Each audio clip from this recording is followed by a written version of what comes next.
ബാത്റൂമിൽ പോയിട്ട് കരഞ്ഞു പോയ ഒരു സന്ദർഭമാണ്. അത് മമ്മൂക്കയെ ചെയ്യുള്ളൂ.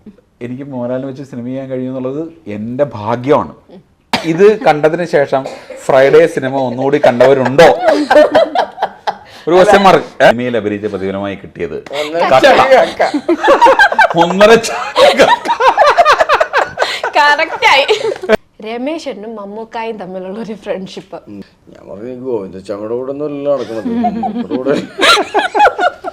മമ്മൂക്കയുടെ കാറിൽ കയറി അവനൊപ്പം ഇരുത്തിയിട്ട് ഇത്രയും ദൂരം പോയി അങ്ങനെയൊക്കെ പറയണമെന്നുണ്ടെങ്കിൽ നമുക്ക് ഇഷ്ടപ്പെട്ടിട്ടല്ലേ. എന്നിട്ട് വെയിറ്റ് ചെയ്തിട്ട് ഇതിന്റെ ഇവിടെ നിന്ന് ചാണകം തന്നെ വരെ നമ്മളിങ്ങനെ hi guys, it's me Shahana. Welcome to show. ഇന്ന് നമ്മൾ വന്നിരിക്കുന്ന പൊറാട്ട് നാടകം എന്ന മൂവിയുടെ വിശേഷങ്ങൾ പങ്കുവെക്കാനാണ്. അതിന് നമ്മുടെ പോലെ നമ്മുടെ എല്ലാവരുടെ പ്രിയപ്പെട്ട നിർഭജൻ ബോൾഗാട്ടി, ചിത്ര നായർ ആൻഡ് റൈറ്റർ സുനീഷ് വാരനാട്. ഞാൻ പറഞ്ഞു okay. Writer Suneesh Varanad. Okay, welcome to show. Full വന്നില്ല. സുനീഷ് ചേട്ടൻ, ധർമ്മചേട്ടൻ, ചിത്ര ചേച്ചി, വെൽക്കം ടു ഷോ. നമ്മൾ പൊതുവെ നമ്മൾ പറയുന്ന ഒരു ഇതാണ്, അവന്റെ പൊറാട്ട് നാടകം അവൻ എന്നാ അവിടെ കാണിക്കുന്നത്. ഇന്ന് നമ്മളിങ്ങനെ പല മൂവീസിൽ പറഞ്ഞു കേട്ടിട്ടുണ്ട്. അതെ, അപ്പൊ അതെ, എന്താണ് പൊറാട്ട നാടകം? പൊറാട്ട നാടകം എന്താണെന്നുള്ളത് അതിന്റെ റൈറ്റർ ആദ്യം പറയുന്നു. ഓക്കെ. പൊറാട്ട നാടകം എന്ന് പറയുന്നത് നമ്മൾ ഈ മാധ്യമ പ്രവർത്തകർ അല്ലെങ്കിൽ പത്രഭാഷയിൽ പലപ്പോഴും ഇതൊരു പൊറാട്ട നാടകമായിരുന്നോ എന്ന് ചോദിക്കാറുണ്ട്. എന്ന് പറയുന്നത് ഒരു കൊളോക്കിയൽ ലാംഗ്വേജ് ആണ്. ഒരു പത്രപ്രവർത്തകനാണ്. ഞാൻ ഒരു 10-17 വർഷം മാധ്യമപ്രവർത്തകനായിരുന്നു. അപ്പം ഇത് കാണുന്ന ചില ആളുകൾക്ക് പഴയ പൊളിട്രിക്സ് എന്ന് പറഞ്ഞ ഇന്ത്യ വിഷനിലെ ഷോയൊക്കെ ചെയ്തിരുന്ന ആളാണ് ഞാൻ. അതിന് മുമ്പ് ഏഷ്യാനെറ്റിലെ സുപ്രഭാതത്തിന് ഇപ്പം മോളിലെന്ന് പറയുന്ന സംഭവമില്ലേ, ഇത് ഞാൻ കുറേ കൊല്ലം ചെയ്തിട്ടുള്ളതാണ്, ആങ്കറിങ് പരിപാടി. അപ്പോൾ ചെയ്തിട്ടുള്ളതാണ്, ഒരുപാട് വർഷം മുമ്പാണ്. അപ്പോൾ നമ്മൾ ഈ സിനിമ മുന്നോട്ട് വയ്ക്കുന്നൊരു കാര്യം, പൊറാട്ട് നാടകം എന്ന പേര് അത് സിദ്ദിഖ് സാർ ഇട്ട പേരാണ്. ഇതിന് വേറൊരു പേരായിരുന്നു. ശരിക്കും രാഷ്ട്രീയ ആക്ഷേപഹാസ്യം എന്ന ഒരു കോണ്ടക്സ്റ്റിൽ ഈ സിനിമ വരുമ്പോൾ ഇതിന് പറ്റിയ പേരാണ് പൊറാട്ട നാടകം എന്ന് പറഞ്ഞത് കൊണ്ടാണ് ഈ സിനിമയ്ക്ക് ആ പേര് വരുന്നത്. രണ്ടാമത്തെ കാര്യം, പൊറാട്ട നാടകം പാലക്കാട് മുതൽ കേരളത്തിൻ്റെ വടക്കൻ ഭാഗങ്ങളിൽ നടക്കുന്ന ഒരു കലാരൂപമാണ്. ഈ കലാരൂപത്തിന് പ്രത്യേകത എന്ന് പറഞ്ഞു കഴിഞ്ഞാൽ വൈകുന്നേരം ഒരു 7 മണിയാകുമ്പോൾ തുടങ്ങും.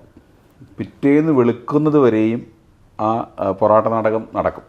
ഇതിനിടയിൽ ഒരു കഥയുണ്ടാവും, ഇതിനിടയിൽ കഥാപാത്രങ്ങൾ വരും. ഈ നമ്മളീ പറഞ്ഞ പോലെ അപ്പം തോന്നുന്നത് പറയുക, അതിനിടയിൽ ഉണ്ടാകുന്ന തമാശകൾ. പക്ഷേ ഇതൊരു സറ്റയറാണ്. അപ്പോൾ ചില കഥാപാത്രങ്ങൾ വരും, അപ്പോൾ അവർ മുമ്പിലിരിക്കുന്ന ആളുകളെ കളിയാക്കും. ഇങ്ങനെ ചാക്യാർകൂത്തിനേക്കാൾ അല്ലെങ്കിൽ നമ്മളീ കോട്ടംതുള്ളലിനെയൊക്കെ പോലെ ഒരു കലാരൂപമാണ് പൊറാട്ട നാടകം. ഈ പൊറാട്ട നാടകത്തെ വെച്ചിട്ടാണ് നമ്മൾ രാഷ്ട്രീയക്കാരെ നമ്മൾ അങ്ങനെ കളിയാക്കിക്കൊണ്ടിരുന്നത്. ഈ സിനിമ പൊറാട്ട നാടകം കലാകാരനായിട്ടാണ് പിന്നെ ധർമ്മജൻ ഈ സിനിമയിൽ അഭിനയിക്കുന്നത്. അപ്പോൾ ധർമ്മജൻ കറവക്കാരനാണ്. പിന്നെ അതിനേക്കാൾ അപ്പുറം അയാളുടെ ജോലി പൊറാട്ട നാടകം കലാകാരനാണ്. അപ്പോൾ പൊറാട്ട നാടകം കലാകാരനായ മുരുകൻ എന്ന ഒരാളുടെ ജീവിതത്തിൽ ദളിതനായ ഒരാളാണ്. അയാളുടെ ജീവിതത്തെ എങ്ങനെയാണ് രാഷ്ട്രീയം ബാധിക്കുന്നത് എന്ന് നമ്മൾ പറയുന്നത്. അത് മുരുകൻ്റെ മുരുകൻ്റെ കാമുകിയും ഭാര്യയുമാണ് അപ്പുറത്തിരിക്കുന്നത്. പിന്നെ സൈജു കുറുപ്പാണ് നായകൻ. സൈജു കുറുപ്പിന് ഒരു നായികയുള്ളൂ. നമ്മുടെ പടത്തിലെ നായിക പശുവാണ്. അപ്പോൾ സൈജുവിൻ്റെ ജീവിതത്തെ, നായികയുടെ പേര് മണിക്കുട്ടി. സുനിൽ സുഗതയുടെ ജീവിതത്തെ, അയാളുടെ ഒരു ഫാമിലി പറയുന്നുണ്ട്. രാഹുൽ മാധവൻ്റെ ഫാമിലി, ഒരു 5-6 ഫാമിലിയെ 10-21 ദിവസം രാഷ്ട്രീയം എന്നത് എങ്ങനെ ബാധിക്കുന്നു എന്ന് നമ്മൾ പറയുന്നതാണ് ഈ സിനിമ. അപ്പം നമ്മളെല്ലാം പറയാം ഇതൊക്കെ ഒരു പൊറാട്ട നാടകമല്ലേ എന്ന് മലയാളി വെറുതെ നമ്മൾ പലപ്പോഴും പറയും. ഇങ്ങനെയാണ് അല്ല അങ്ങനെയല്ലേ എന്ന് നമ്മൾ പറയാറില്ലേ, ഇതൊരു പൊറാട്ട നാടകമല്ലേ എന്ന് ചോദിക്കുന്നത് പോലെ ഇവരുടെയൊക്കെ ജീവിതത്തെ ബാധിക്കുന്നൊരു വലിയ സംഭവം അതിനെ മറയ്ക്കാൻ മറ്റൊരു സംഭവം കൊണ്ടുവരുന്നു. ഇത് പൊറാട്ട നാടകമാണ്, കഴിഞ്ഞ കുറേ കൊല്ലങ്ങളായി ഇത് കണ്ടുകൊണ്ടിരിക്കുന്നതാണ് എന്ന് നമ്മൾ സിനിമയെ പറയും. അത് സിനിമ കാണുമ്പോൾ നമുക്ക് അത് മുഴുവൻ പറയാൻ പറ്റില്ല. പക്ഷെ അതുകൊണ്ടാണ് ഈ സിനിമയ്ക്ക് പൊറാട്ട നാടകം എന്ന് പേരിടുന്നത്. ഞാനിട്ട പേരല്ല, സിദ്ദിഖ് സാർ ഇട്ട പേരാണ്. ഇപ്പം ധർമ്മചേട്ടനോട് പറയുമ്പോൾ ചേട്ടൻ അത് പൊറാട്ട നാടകം അഭ്യസിക്കുന്ന, അത് കളിക്കുന്ന ഒരാളാണ്. സോ അതൊന്ന് എക്സ്പ്ലെയിൻ ചെയ്ത് പറയുമോ എങ്ങനെയാണ് ഈ പൊറാട്ട നാടകം എന്ന് പറയുന്ന സിനിമയുടെ വേറൊരു കഥയാണ്. എൻ്റെ സംവിധായകൻ സിദ്ദിഖ് സാറിൻ്റെ ഭയങ്കര അരുമ ശിഷ്യനായിട്ടുള്ള നൗഷാദിനെ കൊണ്ട് പറയുന്നത്. അപ്പോൾ സിദ്ദിഖ് സാറ് പറഞ്ഞു, അപ്പോൾ സിദ്ദിഖ് സാറും ഇവനുമായിട്ട് ഭയങ്കര അടുപ്പമാണ്. സാറ് ഞാനൊരു കഥ പറയാം എന്ന് പറഞ്ഞു. ആ കഥ പുള്ളിക്ക് ഇഷ്ടപ്പെട്ടു.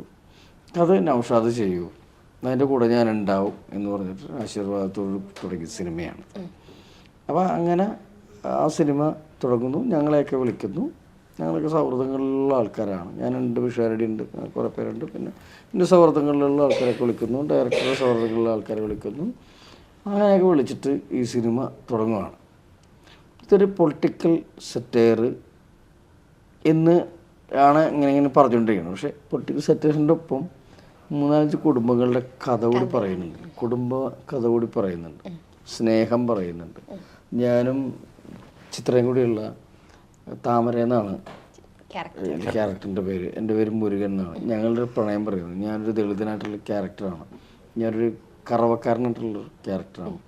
എൻ്റെയും ഇവളുടെ ഒരു പ്രണയം ഒരു കല്യാണത്തിലെത്തുകയും ഒക്കെ ചെയ്യുന്നുണ്ട്. ഞാൻ ഈ തറവാട്ടിൽ ഞങ്ങളുടെ സിനിമയിലെ നായികയാണല്ലോ മണിക്കുട്ടി എന്ന് പറയുന്നത് പശു. അതിനെ കറക്കാൻ പോകുന്നല്ലാതെ എനിക്ക് തറവാടിൻ്റെ അകത്തൊന്നും കയറാനുള്ള അവകാശമൊന്നുമില്ല. ഇവർ വലിയ തറവാട്ടുകാരായി. രാഹുൽ മാധവിൻ്റെ ഒക്കെ കുടുംബം എന്ന് പറഞ്ഞാൽ വലിയ തറവാട്ടാണ്. ആ പാല് കൊണ്ട് കറന്നിട്ട് വെക്കാന്നേ ഉള്ളൂ. ഇവളെൻ്റെ ഭാര്യയുമായി ഞങ്ങൾ കല്യാണം പിന്നീട് കല്യാണമൊക്കെ വെച്ചു. അപ്പം അങ്ങനെ ഒരു രൈത്തം പറയുന്നുണ്ട്, രാഷ്ട്രീയം പറയുന്നുണ്ട്, കേരയിൽ പറയുന്നുണ്ട്. അങ്ങനെ ഒരുപാട് പശുവായിട്ട് സംബന്ധിച്ചുള്ള വിഷയം പറയുന്നുണ്ട്. അങ്ങനെ രാഷ്ട്രീയം, ഞാൻ വിശ്വസിക്കുന്ന പാർട്ടിയെ പറ്റിയും കുറ്റപ്പെടുത്തുന്നുണ്ട്, വിശ്വസിക്കുന്ന രാഷ്ട്രീയെ പറ്റിയും കുറ്റപ്പെടുത്തുന്നുണ്ട്. അങ്ങനെ ഇതിലൊരു മൊത്തത്തിലാണ് പറയുന്നത്. അതാരെയും വേദനിപ്പിക്കാനോ ഒന്നുമല്ല. അത് ഞങ്ങളെല്ലാവരും ഈ സിനിമയിലുള്ള എല്ലാവരും പല സമുദായത്തിൽപ്പെട്ടവരും പല മതത്തിൽപ്പെട്ടവരൊക്കെയാണ്. സംവിധായകൻ മുസ്ലിമാണ്, ഞാൻ വേറൊരാളാണ്, ഇവൻ വേറൊരാളാണ്, എൻ്റെ സിദ്ദിഖ് സാർ എന്ന് പറഞ്ഞ വേറൊരാളാണ്. ഇങ്ങനെയൊക്കെയുണ്ട്. സിനിമയായിട്ട് കാണുക എന്നല്ലേ ഉള്ളൂ. സിനിമ ഒരു കലാരൂപമാണ്, പിന്നെ ഒരു ടെക്നിക്കൽ സംഭവം കൂടിയാണ്. സീരിയസ് ആയി പോയതുകൊണ്ടേ തമാശയായിട്ട് ഇടപെട്ടോ. തമാശ ഞാൻ പറയാം. അല്ല, ഞാൻ പറഞ്ഞത് ഞാൻ ഭയങ്കര പറഞ്ഞു അല്ല, ഞങ്ങള് ഈ പശുവിനെ കൊണ്ട് നടക്കുന്ന സംഭവങ്ങളൊക്കെ ഉണ്ടല്ലോ, പശുവിനെ കൊണ്ട് നടക്കണല്ലോ. ഞാൻ സൈജും കൂടി കുറെ സീൻസ് ഉണ്ട്. ആ ഇതിന്റെ കഥയില് പശു ചാണകം ഇടണം, അതിന് നമ്മൾ വെയിറ്റ് ചെയ്യണം, ക്യാമറ വെയിറ്റ് ചെയ്യണം, ഡയറക്ടർ വെയിറ്റ് ചെയ്യണം. ഡയറക്ഷൻ ആക്ഷൻ പറഞ്ഞാലൊന്നും അതുകൊണ്ട് നമ്മള് ഇങ്ങനെ ഇരുന്നിട്ട് വെയിറ്റ് ചെയ്തിട്ട് ഇതിന്റെ ഇവിടെ നിന്ന് ചാണകം തന്നെ വരെ നമ്മളിങ്ങനെ നമ്മള് പശു ചാണകം ഇടാൻ വേണ്ടിയുള്ള വെയിറ്റിംഗ് ആണ്. ഒരു സെറ്റ് ഫുള്ള് 10-20 എന്നിട്ട് വേണം ബ്രേക്ക് പറയാനായിട്ട്. വിശക്കുന്നുണ്ട് കുറെ പേർക്ക്, അതുകൊണ്ട് ബ്രേക്ക് പറയുന്നില്ല. ഡയറക്ടർ എന്താ ബ്രേക്ക് പറയാത്തത്? ബ്രേക്ക് പറയും, എന്നാലും നമുക്ക് ഭക്ഷണം കഴിക്കാൻ പറ്റുള്ളൂ. നമുക്ക് ഉൾപ്പെടെ, സെറ്റിൽ ഉൾപ്പെടെ എല്ലാവർക്കും ഭക്ഷണം കഴിക്കാനായിട്ട് പശുവാണ് വിടുന്നു. അങ്ങനത്തെ കഥയും കൂടി ഉണ്ട് ഇതില്. രസകരമായ കഥകൾ അല്ല, എന്താന്ന് വെച്ചാല് ഇതിന്റെ കഥ ഇറങ്ങണൊക്കെ ഒന്നാമത് ഈ പടത്തിന്റെ പേരിൽ കുറച്ച് ആരോപണങ്ങളൊക്കെ വന്നായിരുന്നു, കോടതിയിൽ കേസൊക്കെ ആയിരുന്നു. അതുകൂടെ ഉണ്ടാകുന്ന കുറെ സംഭവങ്ങൾ രാഷ്ട്രീയപരമായിട്ട് പറയുന്നുണ്ട്. അല്ല, ഒരു രസം വെച്ചാല് ഇപ്പൊ ഇവൻ പറഞ്ഞതിന്റെ ഒരു അഡീഷൻ, നമ്മളിങ്ങനെ എല്ലാവരും കാത്തിരുന്നല്ലേ. നൗഷാദ് സാഫ്രോണാണ് ഡയറക്ടർ. അപ്പോൾ പുള്ളി കട്ട് പറഞ്ഞാലേ നമുക്ക് രക്ഷയുള്ളൂ.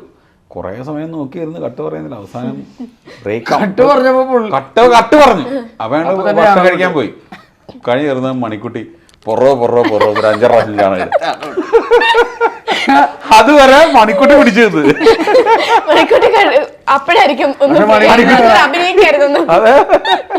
ഞങ്ങളുടെ കൂട്ടത്തിൽ ഏറ്റവും നല്ല ആർട്ടിസ്റ്റ് മണിക്കുട്ടിയായിരുന്നു. നിങ്ങളൊക്കെ പോയി ഭക്ഷണം കഴിച്ചിട്ട് പോകാന്ന് ചിലപ്പോൾ ചിന്തിച്ചിട്ടുണ്ടാകാം. എന്താന്ന് വെച്ചാല് ഒരു മൃഗത്തിനെ വയ്ക്കാൻ ഇത് ഭയങ്കര ട്രെയിൻഡ് ആയിട്ടുള്ള ഒരു പശുവൊന്നും അല്ല. സാധാരണ ഒരു വീട്ടിലൊരു പശുവിനെ നമ്മൾ സിനിമയ്ക്ക് വേണ്ടി വാങ്ങിച്ചതാണ്. ഒരു ഷെയ്ഡുള്ള ഈ ബ്ലാക്ക് വൈറ്റിൽ ബ്ലാക്ക് ഷെയ്ഡുള്ള നമ്മുടെ മണിക്കുട്ടിനെ നമ്മൾ വാങ്ങിച്ചതാണ്. ശ്രീനിവാസനും കൂടി പശുവിനെ കൊണ്ട് നടക്കണ ഉണ്ട്. പിന്നെ മനസ്സിനക്കരയിലുണ്ട്, ഡോക്ടർ പശുപതിയിലുണ്ട്. അപ്പൊ ഞങ്ങളിത് ഭയങ്കര സ്നേഹത്തോടെ എല്ലാവരും നമ്മുടെ സ്ക്രീനിൽ എഴുതി കാണിക്കുമല്ലോ, മൃഗങ്ങളെ ദ്രോഹിച്ചിട്ടില്ല, നമ്മൾ മൃഗങ്ങളെ സ്നേഹിച്ചിട്ടേ ഉള്ളൂ. ഈ കോഴിയൊക്കെ കഥാപാത്രമായിട്ടുള്ളതാണ്. ഇതിൻ്റെ ടൈറ്റിൽ പോസ്റ്ററിലൊക്കെ അതുകൊണ്ട് അവിടെ ഉണ്ട്. ഒരു കോഴിയുണ്ട് കോഴിയുണ്ട്. അപ്പം ഇതിന് ഭയങ്കര സ്നേഹിച്ചാണ് ആ സെറ്റിലെല്ലാവരും. മരിച്ചുപോയൊരു ശശിധരനുണ്ട്, അദ്ദേഹമാണ് അതിനെ കൊണ്ടുനടക്കലും അതിന് പുല്ല് കൊടുക്കലും അതൊക്കെ അങ്ങനെ കൊണ്ടുനടന്ന് സ്നേഹിച്ചൊരു പശുവാണ്. അപ്പം അഭിനയിക്കാനാണെങ്കിൽ അതിന് പറഞ്ഞു കൊടുക്കേണ്ട ആവശ്യമില്ല. ആദ്യത്തെ കുറേ ദിവസം കഴിഞ്ഞിട്ട് പിന്നെ ആക്ഷൻ പറഞ്ഞ പശു അഭിനയിക്കും. അങ്ങനത്തെ കൊണ്ടുനടക്കലേ മാറി. സൈജു ആണ് ഇതിനെ കയറിലൊക്കെ പിടിക്കണം എന്നൊക്കെ സൈജുവാണ്. സൈജു ഇങ്ങോട്ട് വന്നു പറഞ്ഞു കഴിഞ്ഞാൽ സൈജുവിൻ്റെ കൂടെ പോകാനാണ്. സജുവിനെ അതിന് വീട്ടിൽ കൊണ്ടുപോകണമെന്നുണ്ടായിരുന്നു. ഷൈ ഫ്ലാറ്റിലായതുകൊണ്ടാണ്. ഷൈ വല്ല വീട്ടിലാണെങ്കിൽ കൊണ്ടുപോയാനെ. അത്ര ഇഷ്ടമാണ്. റിംഗ് മാസ്റ്റർ സിനിമയ്ക്കകത്ത് കോമഡി ആയിട്ട് ഡയാനയ്ക്ക് അവാർഡ് കൊടുക്കുന്ന പോലെ നമ്മുടെ മണിക്കുട്ടിക്ക് കൊടുക്കേണ്ടി വരുമോ? തീർച്ചയായും കൊടുക്കേണ്ടി വരും. വരുമല്ലേ? മൃഗങ്ങൾക്ക് അവാർഡ് കൊടുക്കണം.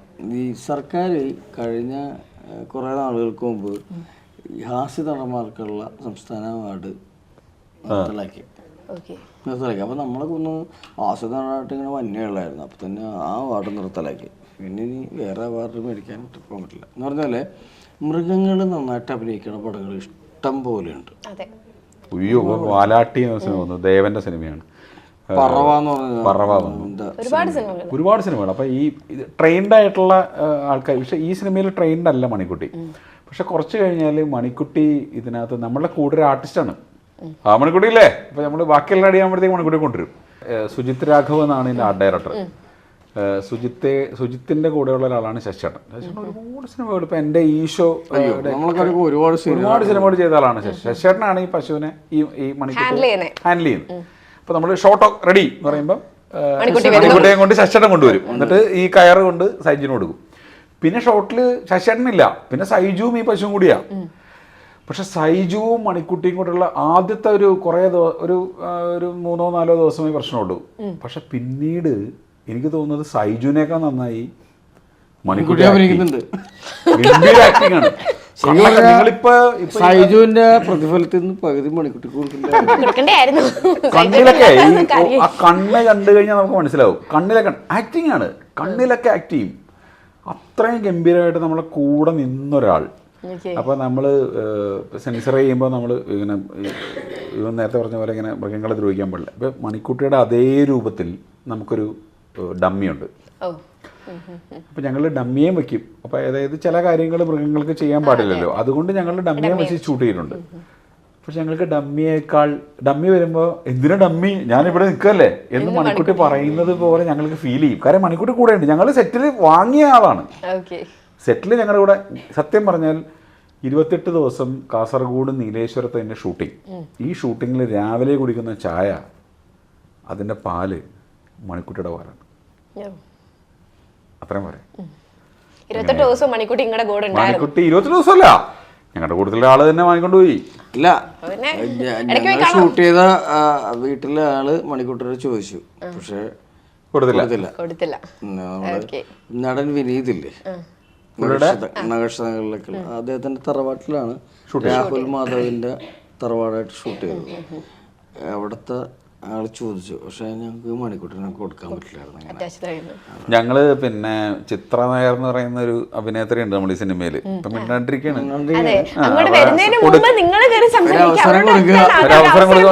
വെറുതെ ആ പശുവിനെ കിട്ടുമെന്ന് വെറുതെ ചോദിക്കായിരുന്നു, ഇത് കൊണ്ടുപോയില്ല അല്ലേ? അതെ. ഇപ്പൊ താമരയോട് ചോദിക്കുകയാണെങ്കിൽ മുരുകന്റെ പ്രണയിനിയാണ്, പിന്നീട് ഭാര്യ ആവുന്നത് പറയുന്നത്. എങ്ങനെയായിരുന്നു മുരുകനുമായിട്ടുള്ള ഒരു പ്രണയം? അത്ര റൊമാൻറ്റിക് ഒന്നും കാണിക്കുന്നില്ലേ? ഞാനും താമരയായിട്ടുള്ള പക്ഷെ ഞാനിന്നില്ല ഇത് ഈ ഇപ്പൊ പറഞ്ഞ ഈ ഒരു കുറെ കാര്യങ്ങളുണ്ടല്ലോ, ഇതെല്ലാം ഞാൻ എക്സ്പീരിയൻസ് ചെയ്തിട്ടില്ല. അതുകൊണ്ട് ഇതെല്ലാം ഇങ്ങനെ കേൾക്കുമ്പോൾ നല്ല രസമുണ്ട്. കാരണം മണിക്കുട്ടിയായിട്ട് എനിക്ക് ഒന്നും കോമ്പിനേഷൻ ചെയ്യുന്നില്ല. പക്ഷെ മണിക്കുട്ടൻ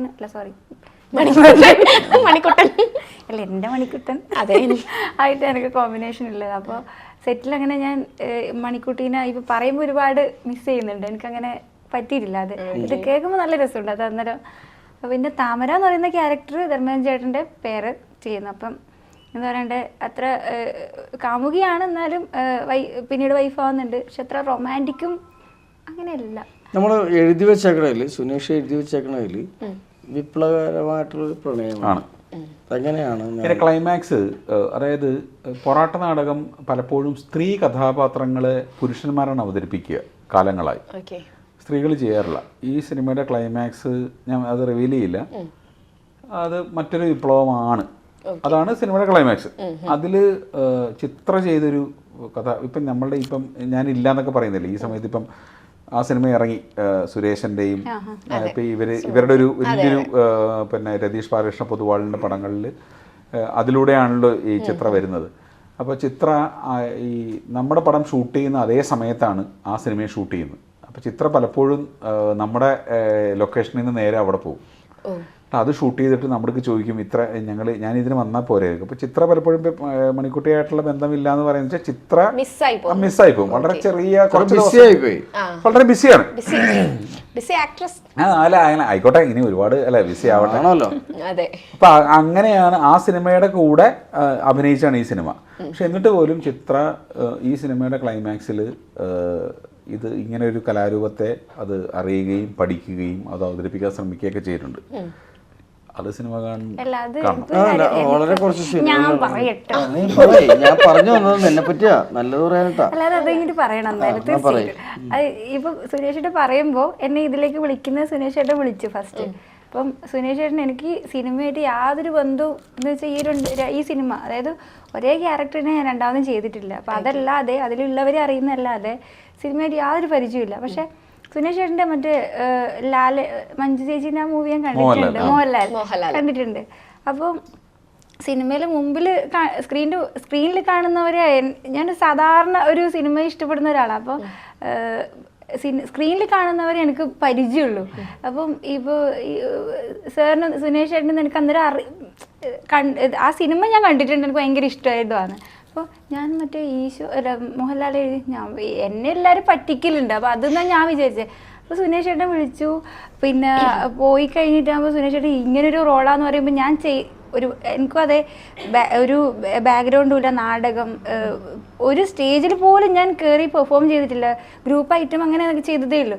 അപ്പോൾ ഞാൻ ഇങ്ങനൊരു സാധനം തന്നപ്പോൾ ഞാൻ ഇങ്ങനെ പറയുമ്പോൾ താമര എന്ന് പറയുന്ന ക്യാരക്ടറാണ്, കുറച്ച് സീരിയസ് ആയിട്ടുള്ള ക്യാരക്ടറാണ്, അപ്പം ഇങ്ങനെ ചെയ്യാനുണ്ട്, ഞാൻ അത് പറയുന്നില്ല ചിലപ്പോൾ കഥയായിപ്പോൾ അതെല്ലാം പറയുമ്പോൾ ഞാൻ പറഞ്ഞു സുനേഷ് ചേട്ടാ ഇതെനിക്ക് പറ്റുമോ, കാരണം ഞാൻ അപ്പുറം ചെയ്യുന്നത് അങ്ങനെ ഇതും തമ്മിൽ ഭയങ്കര വ്യത്യാസമുണ്ട്. പക്ഷേ ഒരു ആക്ടർ എന്ന് പറയുമ്പം എല്ലാ ക്യാരക്ടറും ചെയ്യണം, അതെനിക്ക് ഇഷ്ടമാണ്. പക്ഷെ എനിക്കത് ചെയ്യാൻ പറ്റുമോ എന്നില്ല പേടി അതെപ്പോഴും ഉണ്ട്. ഏത് സെറ്റിൽ പോകുമ്പോൾ ഞാൻ വീട്ടിൽ അമ്മയോട് ഒരു അമ്മ ഞാൻ ചിലപ്പോൾ നാളെ തന്നെ വരുമായിരിക്കും കേട്ടോ എന്ന് പറയും, തിരിച്ചു വരുന്നില്ല. അത് അങ്ങനെ പറയുന്ന ഒരാളാണ് ഞാൻ. എനിക്ക് അത് നല്ലതാണോ മോശമാണെന്ന് എനിക്ക് ഇപ്പോഴും അറിയില്ല.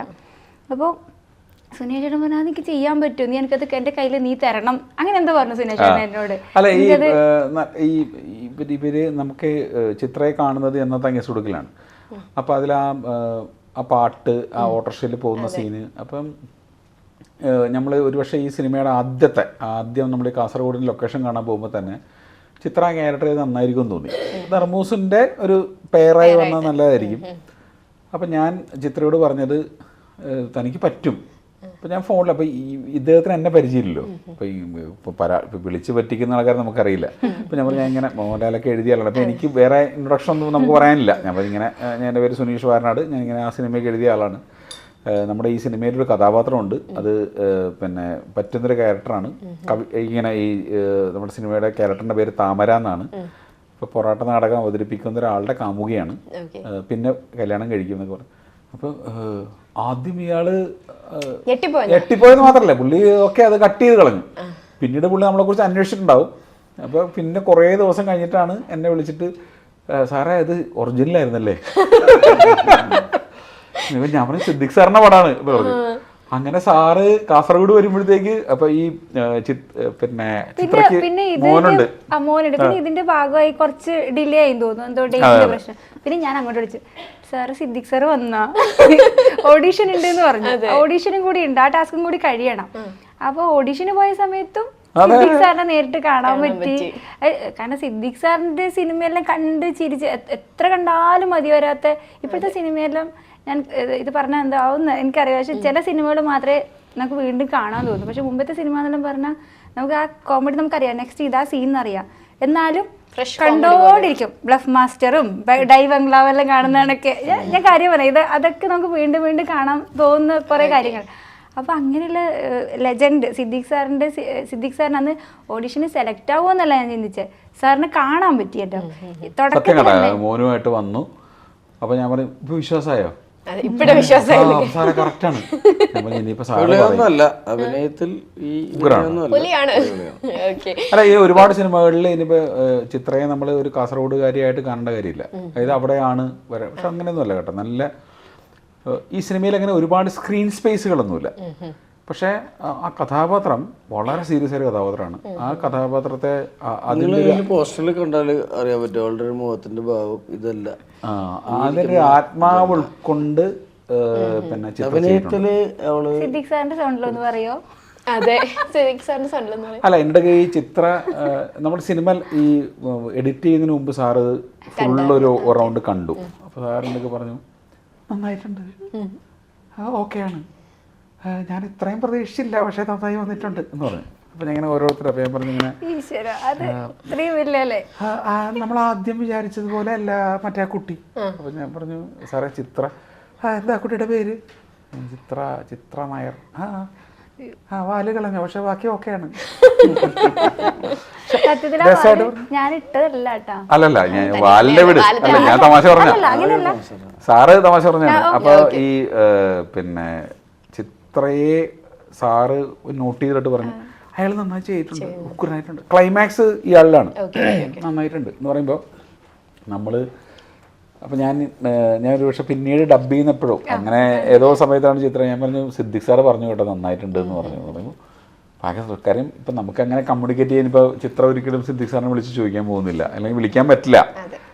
പക്ഷേ ഈ സിനിമയിൽ ഓരോ കഥാപാത്രങ്ങൾ, ഈവൻ ധർമ്മജൻ, സൈജു, എല്ലാം സാറ് തന്നെയാണ് ഈ സിനിമയിലെ കഥാപാത്രങ്ങൾ സെലക്ട് ചെയ്യുന്ന സാറാണ്. ഇയാൾ ചെയ്താൽ നന്നാവും, ബാക്കിയൊക്കെ സാറ് തന്നെ. ഞാനും നൗഷാദ് സാഫ്രോൻ്റെ സംവിധായകനും സിദ്ദിഖിക്കയും കൂടെ ചേർന്നിട്ട് ഞങ്ങൾ ഒരു ഓഡിഷൻ നടത്തിയിട്ട് കാസർഗോഡ് നിന്ന് സെലക്ട് ചെയ്ത ആളുകളാണ്. അതുകൊണ്ട് തന്നെ അയാൾ കൊള്ളാം, ഇയാൾ കൊള്ളാം. അപ്പം വലിയ താരങ്ങളൊന്നുമില്ല, പക്ഷെ സാധാരണക്കാരാണ്. പക്ഷെ അഭിനയിക്കാൻ അറിയാവുന്ന കുറേ കാസർഗോട്ടുള്ള കുറേ സാധാരണക്കാരും, സൈജുവും ധർമ്മനും ഈ ചിത്രയും സുനിൽ സുഗതയും രാഹുലും ഒക്കെ ചേർന്ന് ഒരു നല്ല സിനിമ അടിപൊളിയാക്കി. രമേഷ് പിഷാരുടെ ഉണ്ട്. ഞങ്ങളുടെ ഗ്യാങ്ങാണ്. ഇപ്പൊ പിഷു എന്ന് പറയുന്നത് പിന്നെ ഞാൻ ബഡായ് ബംഗ്ലാവിന്റെ എഴുത്തുകാരനാണ്. അപ്പൊ ബഡായ് ബംഗ്ലാവ് എഴുതുന്ന കാലം മുതൽ, എഴുതുന്നതിന് മുമ്പേ തന്നെ ഞങ്ങൾ തമ്മിൽ ഒരുപാട് കാലത്തെ പരിചയമാണ്. അപ്പൊ നമ്മളുടെ ഒരു സിനിമ ചെയ്യുമ്പോൾ എല്ലാവരും വേണം. അപ്പൊ ഞാൻ പിഷുവിനോട് എടാ ഒരു ചെറിയ വേഷമുണ്ട്, ചേട്ടാ എന്താ, ഞാൻ പറഞ്ഞാ ഒരു മൃഗ ഡോക്ടർ. ചേട്ടാ എൻ്റെ ജീവിതത്തിൽ ഇന്ന് വരെ ഞാൻ ചെയ്തിട്ടില്ല മൃഗ ഡോക്ടർ. ജീവിതത്തിൽ അല്ല, വേഷമല്ല, ജീവിതത്തിൽ ആഗ്രഹിച്ച മൃഗ ഡോക്ടർ ആവണമെന്ന് ആഗ്രഹിച്ച വന്നു സിനിമയിൽ. അതെ, അത് ഞാൻ ചോദിക്കാൻ വന്നത്, ഇപ്പം രമേശ് ചേട്ടനും ധർമ്മജൻ ചേട്ടനും തമ്മിലുള്ള ഫ്രണ്ട്ഷിപ്പ് അല്ലെങ്കിൽ നിങ്ങളുടെ ആ സൗഹൃദം നമുക്ക് എല്ലാവർക്കും അറിയുന്നതാണ്. അതുപോലെ തന്നെയാണ് രമേശ് ചേട്ടനും മമ്മൂക്കായും തമ്മിലുള്ള ഒരു ഫ്രണ്ട്ഷിപ്പ്. ഇപ്പം രമേശ് ചേട്ടൻ ഒരു മൂവി എടുത്തു, അതിനകത്ത് ധർമ്മജൻ ചേട്ടൻ അഭിനയിച്ചിട്ടുണ്ട്, മമ്മൂക്കയെ വെച്ച് നായകനാക്കി ചെയ്തു. ചെറിയൊരു സീനേ ഉള്ളൂ, ബട്ട് എന്നാലും അത് നിങ്ങൾ ഒരു കോമ്പിനേഷൻ സീൻ പോലെ ധർമ്മജൻ ചേട്ടന് ചെയ്യാൻ പറ്റി. എപ്പോഴെങ്കിലും രമേശ് ചേട്ടനോട് പറഞ്ഞിട്ടുണ്ടോ മമ്മൂക്കയുടെ പടത്തിൽ എടാ എനിക്കൊരു അവസരം, അല്ലെങ്കിൽ അങ്ങനെ എങ്ങനെയെങ്കിലും? ഒരിക്കലുമില്ല. മമ്മൂക്ക ഞങ്ങളൊക്കെ ആയിട്ടൊക്കെ ഭയങ്കര സൗഹൃദമുള്ള ആളാണ്. മമ്മൂക്കയായിട്ട് ഞങ്ങൾ വിളിക്കാനും പറയാറൊക്കെ ഉണ്ട്. ഒന്നില്ലെങ്കിലും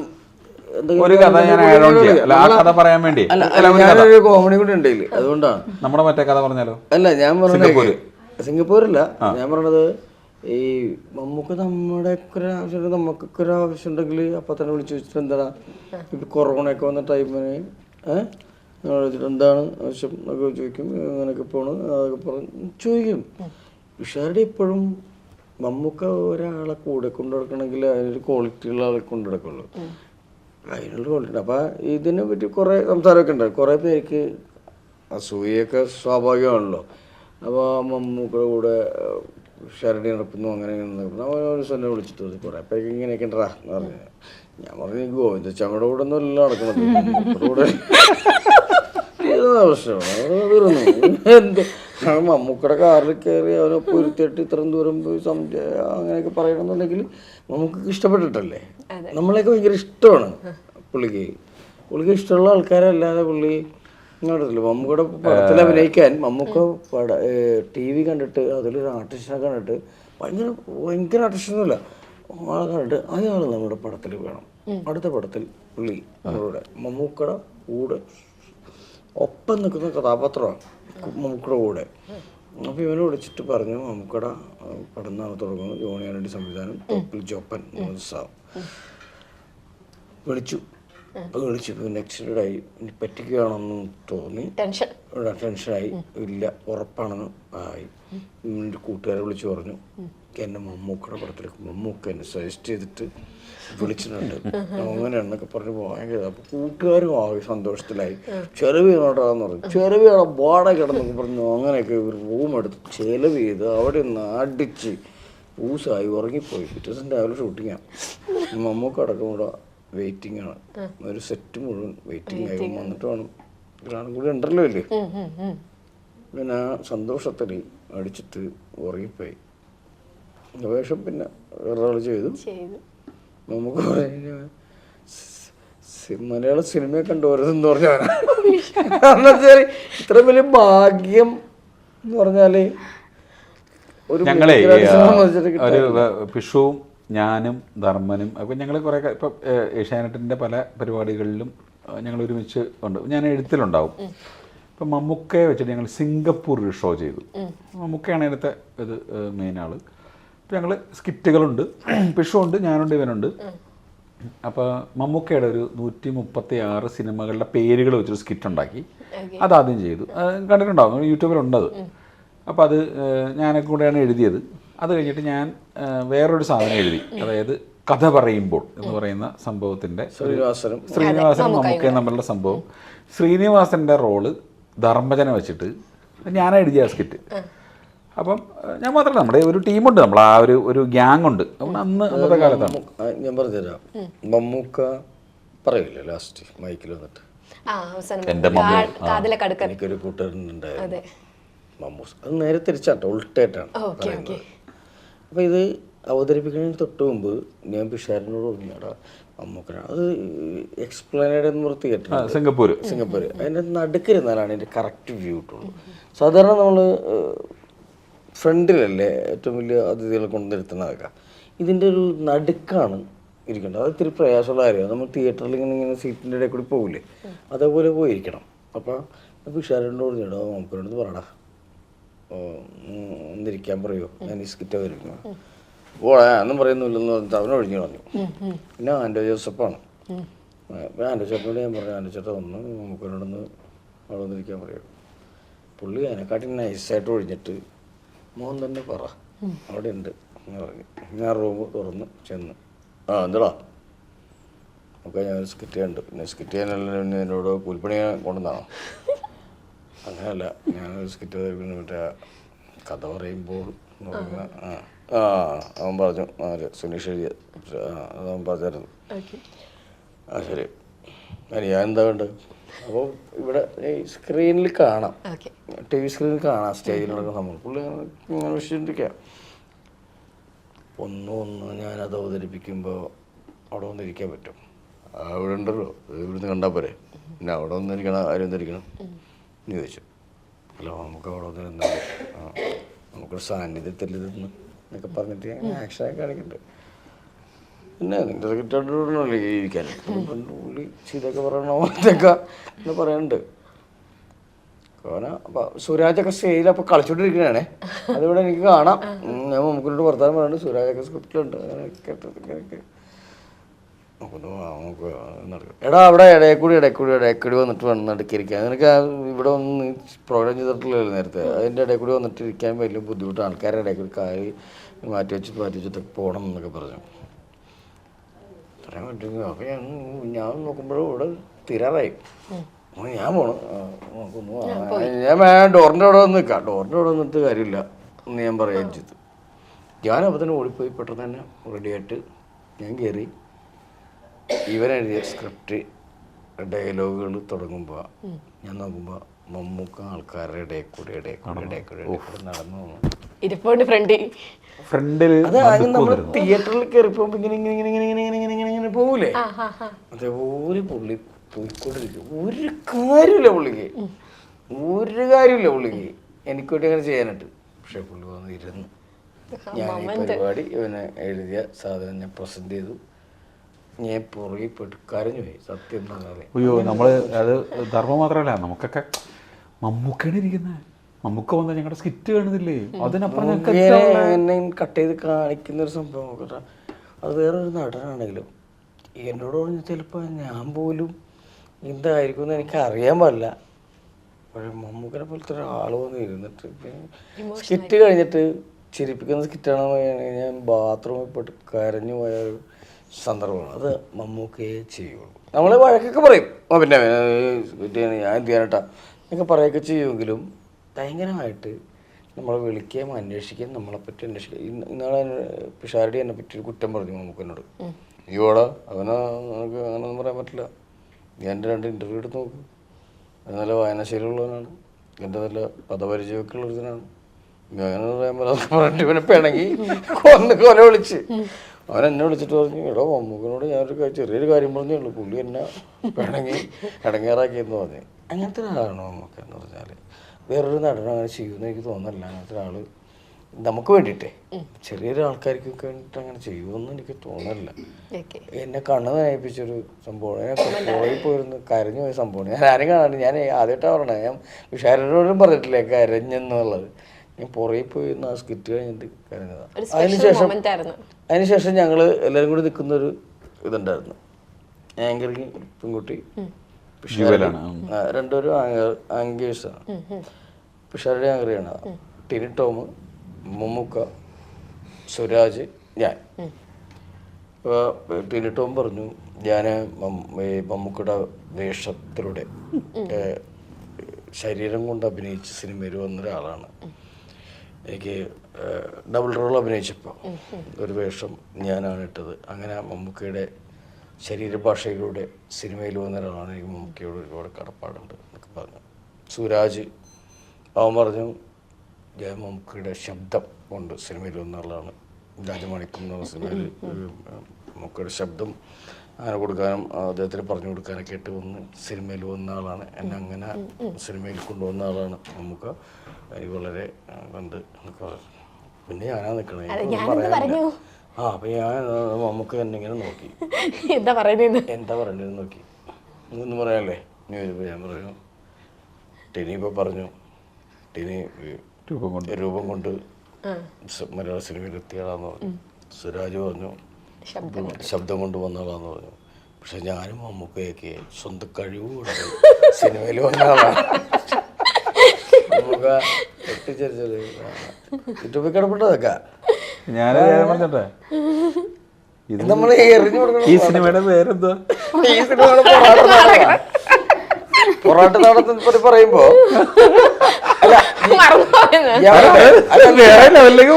വേറെ കാര്യങ്ങളുണ്ട്. ഈ ഓരോ സിനിമ ഇറങ്ങുമ്പോഴും ശ്രദ്ധിക്കുന്ന ഒരാളാണ് മമ്മൂക്ക. പറഞ്ഞാല് പൊറാട്ട് നാടകം സിനിമ ഇറങ്ങുന്നു എന്തായാലും പറയും, ശ്രദ്ധിക്കും.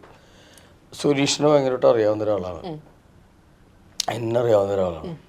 പിഷാരടി ഈ സിനിമയിലുണ്ടെന്ന് അറിയാം. അവൻ പറയും നമുക്ക് എന്തായാലും സിനിമയൊക്കെ വളരെ കൃത്യമായിട്ട് വിലയിരുത്തുന്ന ഒരാളൊക്കെയാണ്. അതുകൊണ്ട് പൊറാട്ട് നാടകം പിന്നെ സിദ്ദിഖ് സാറിൻ്റെ അവസാനത്തെ ഒരു സംഭവമാണ്. സിദ്ദിഖ് സാറും മമ്മൂക്കയും തമ്മിലുള്ള ബന്ധം, ഇതിൻ്റെ സംവിധായകൻ നൗഷാദിക്കായിട്ടുള്ള ബന്ധം ഒക്കെ വെച്ചിട്ട് മമ്മൂക്ക ഈ സിനിമ ഭയങ്കരമായിട്ട് പ്രൊമോട്ട് ചെയ്യും. നമ്മൾ എന്തിനാലും പുള്ളി കൂടെ ഉണ്ടാവും എന്നുള്ള കാര്യത്തിൽ ഉറപ്പാണ്. അപ്പം അതുകൊണ്ട് പൊറാട്ട് നാടകം വിട്ടിട്ടല്ല നമ്മൾ ഈ കഥ ഇങ്ങനെ പറഞ്ഞു വരുമ്പോൾ വേറെ സ്ഥലത്തോട്ടൊക്കെ പോകുന്നേ ഉള്ളൂ. നിങ്ങൾക്കും അതൊക്കെ തന്നെ വേണ്ടത്. എനിക്ക് ഇഷ്ടമില്ല. എടാ വൈറലാവാനുള്ളൊരു കഥ കിട്ടുന്നത് ഉറപ്പല്ലേ? കിട്ടിയില്ലേ?